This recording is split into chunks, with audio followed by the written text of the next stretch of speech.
All right, so we're live. I just want to welcome you all to the first video of this lifestyle brand that I have started.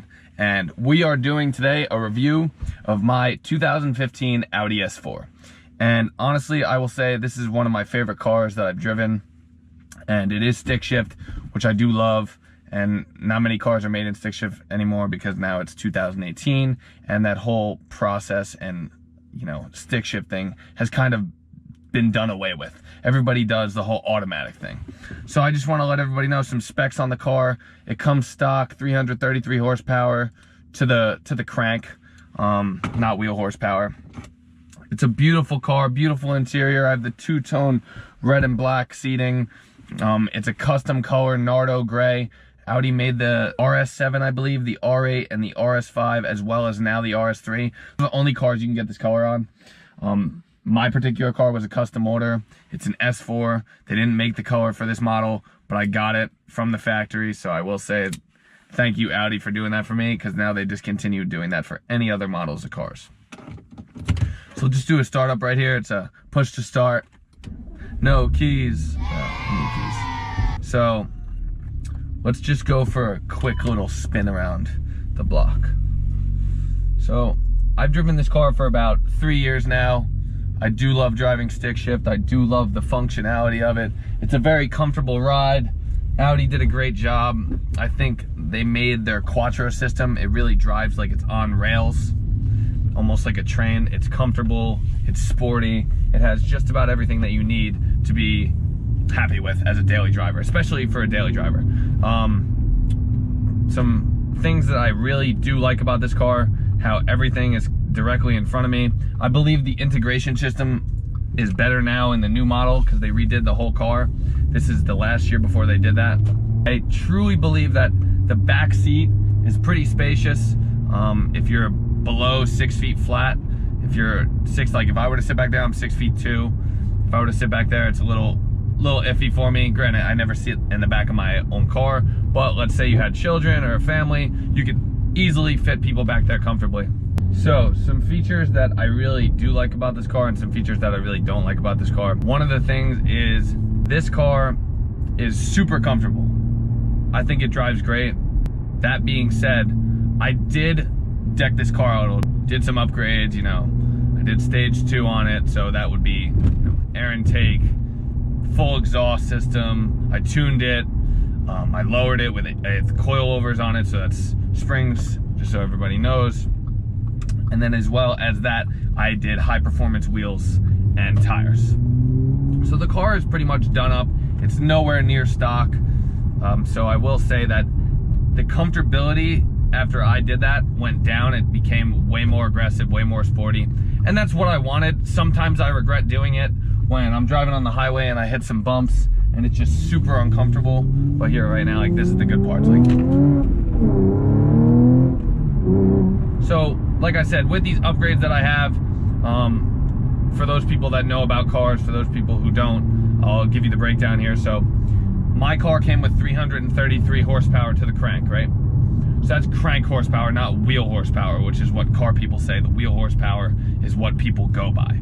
So now, everything done to this car, being finished and everything, no more tune. It's its highest capacity of horsepower, unless I were to upgrade the supercharger it came with.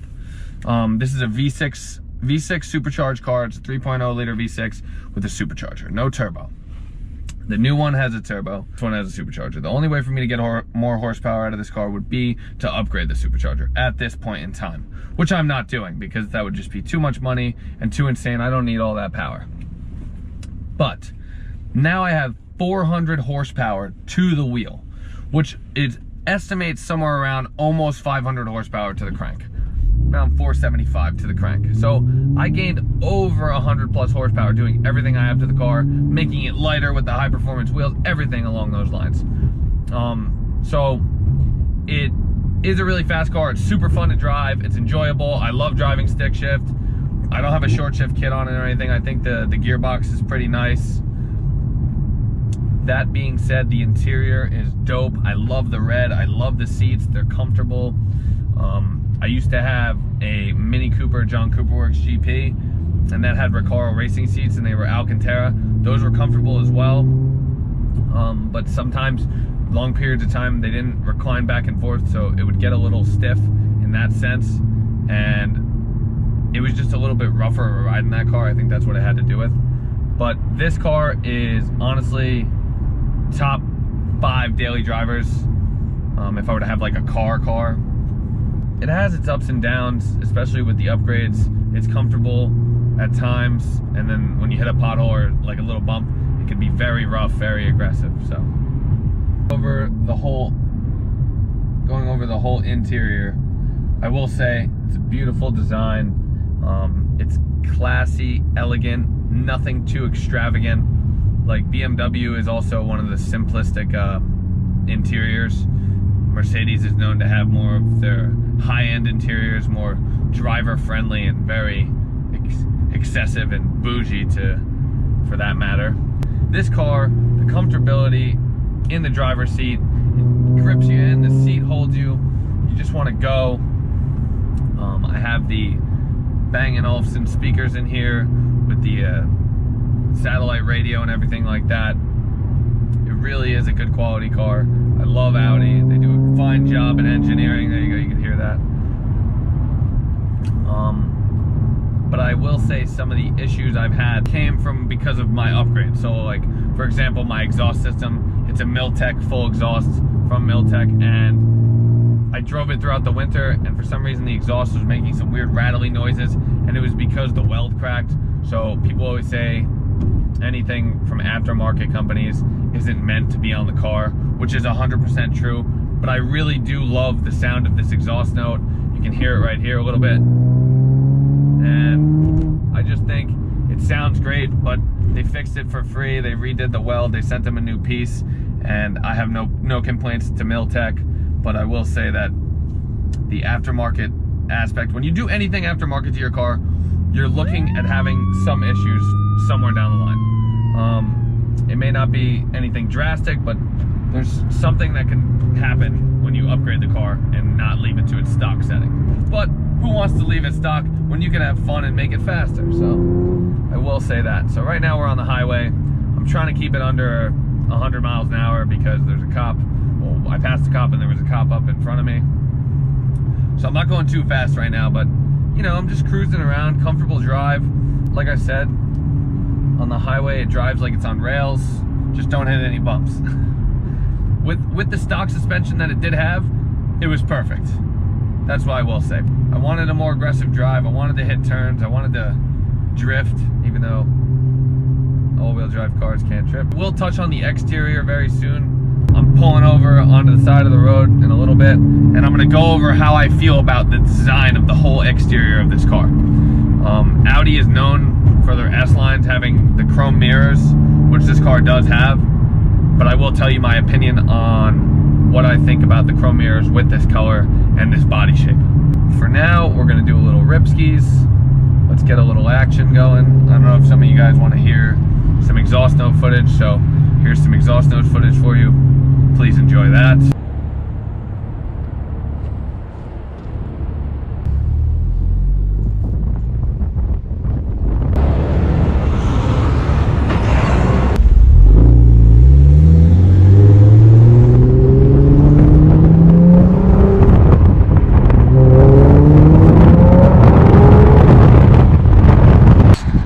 So, I want to just talk about the shape of this car and what I like about it, what I don't. So for example, you can see the chrome mirrors, right? Mirrors look really well and really nice on the black colorway, the red colorway, dark gray colorway, and the blue. Now, with this color, I think the silver, the Nardo gray and the silver like mirrors, it doesn't go well together. I wanted to change them to carbon fiber, but I didn't want to waste my money. Grill it came with is not my favorite, so I changed it to this one. This is the RS4 grill, and I think it looks a lot better. It's a honeycomb grill. Another thing is the trim. This trim, it was chrome. I changed it to black. I think it accented a little bit better and looks way sweeter. The exhaust tips are now dust. They're like a dust brushed, like aluminum look. Kind of dirty right now, but instead of the chrome look, I like that look a lot better. It's more subtle, and it matches the wheels, which is also a brushed like black gray look to match the car. If I had to change anything about this car, I think it needs a little bit more ass end width and a little bit more front end width. I just really wish it had a little bit more of like an aggressive edge to it. I did lower it. I did give a little bit of camber in the back wheels. It does look pretty nice. It sits pretty nicely too. I don't bottom out. I don't have any issues in that sense. So I'm really happy about that. The wheel size I have is quite large. They're 20-inch wheels, so that's pretty big. I should have got 19s, but it looks pretty sweet in my opinion. So overall, all in all, I really love this car. It's comfortable. It's enjoyable to drive. I have a good time with it. It's fast. It's fun. You can have you can have 4 people in it comfortably, and go somewhere on a road trip and be fine. For example, I go down to the Jersey Shore in the summer, and I go down with my friends, and they sit in the back seat, and they're all good. We listen to music. We bump. We go a little fast, and that's it. It's all fun and games. Yeah, it's just a beautiful car. Audi did a great job. I really love the design, and you know what? I don't want to get rid of it ever, but eventually something else will spark my eyes. Like, for example, I was just looking at the E63 online, and that thing is just so cool. Like, Mercedes is doing a good job right now, but giving up the stick shift is going to be tough. I really love the stick shift. It's fun, it's enjoyable, but that Mercedes, man, that's nice. Okay, I'll show you some more footage in the car, and yeah. Like I said before, this steering wheel is awesome. I love the steering wheel, how it's bent at the bottom. It has the S logo on it, S4. It's just like a really driver-friendly car. It's made for the driver to have an experience. That's my personal take on it. I really hope you guys enjoyed that last clip of me just going over my car and what I like about it, what I don't like about it, what I think Audi should have done differently. I enjoy it. It's awesome. It's just a sick daily. It really is. The 4-door aspect, I really always hated 2-door cars. 4 doors is where it's at. Hack our friends in the back and have everyone be comfortable and just have like an enjoyable experience, not just for me, the driver, but for everyone that comes with me. So I just want to wrap this video up. Please give it a thumbs up if you liked it. Subscribe to my channel. I'm gonna be putting up a lot of different style videos, like I said before. If you go follow me on Instagram, I do updates on there. It's at John George, link in the description box. I appreciate everybody sticking around. I hope you enjoy this new journey that I'm going to take on more of like my daily life, and people finding out what I do for a living and what I do on a day-to-day basis, and just incorporating everything that I do, like not just clothing or fashion, sneakers, or me buying stuff. Like, I'm gonna go through everything that I do on a day-to-day basis with you guys, whether it be getting coffee and editing a video, or whether it be me taking photos for my Instagram, or taking photos for my company that I just started, whatever it may be, or me working at my restaurant and showing you like day-to-day operations on what goes on there, anything like that. I hope you guys are excited for it, because I got car videos coming, I got clothing videos coming, I got just like a lifestyle style channel coming to you live, and even maybe some funny stuff too, like comedy. I you know what, I tend to be funny sometimes, only sometimes. I hope everybody enjoys it and this new style video that I'm taking on, instead of just sticking to one particular thing that I don't think everybody is going to be interested in, when I can just show you all the aspects of my life that I like. And maybe I'll have I might just get a few people watching certain videos. Maybe somebody likes the fashion video more, but then maybe a lot of people will like the car video more. Who knows? But I hope you enjoy this video. I'm glad you guys stuck around for it, and enjoy. Thanks for watching.